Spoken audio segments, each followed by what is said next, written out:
New at 5, the Oklahoma Department of Corrections has more than 500 inmates who are illegal immigrants or have an unknown status. Now, those immigrants could easily fall into President-elect Donald Trump's plans for mass deportations in the first days of his second term. I asked the Oklahoma Department of Corrections for their immigrant inmate numbers and looked into why these inmates are being looked at as the first to be removed from the U.S. next year.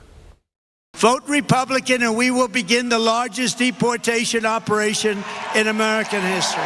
President-elect Donald Trump promised mass deportations on day one, and now we are getting a better idea of who could be the first to go. But I'd like to start with deporting those who are the most violent criminals, those who are raping people or they're pedophiles or murderers. Those should be the first ones to go. Many Republican members of Congress say the easiest to deport quickly under a second Trump administration are the illegal immigrants in prison nationwide already convicted of a crime. Right now, an illegal immigrant must serve out their sentence, and then after paying their debt to society, are they then deported. Immigration and Republican officials say since deportation is going to happen anyways, Trump is expected to just speed up the process. There are just not a million criminals who are ready to be deported in a given year.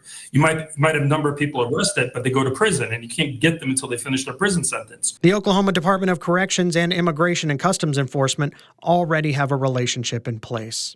We monitor every state and local jail in the United States. ICE does. It monitors every federal prison. ODOC had to compile the number of illegal immigrants in state prisons for a study at the state capitol by state lawmakers looking at the cost of illegal immigrants in Oklahoma just last month. In total, there are 594 immigrants in Oklahoma prisons who are either illegal or their status is unknown. 480 of them are housed in Oklahoma prisons under a relationship with ICE. There is an additional 114 immigrants in prison who are serving sentences, but there is no agreement with ICE. 68 in ODOC custody have an unknown status, but are not American citizens either. Things get a bit more complicated at the local level. The Tulsa County Sheriff's Office says its illegal immigrant population has plummeted in recent years. One, because Tulsa County ended its immigrant housing contract with ICE long ago, and two, the Biden administration started giving bail to illegal immigrants arrested for crimes back in 2021. Tulsa County Sheriff Vic Regalado has previously told Fox 23 once an illegal immigrant is arrested, they get a court date, bond out, and then they just run away, never showing up for court. You're talking about individuals that committed serious crimes,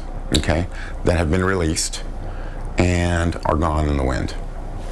You know, to commit another crime, who knows? A spokesperson for TCSO says because of those factors, there is really no one in the Tulsa County Jail for ICE to deport.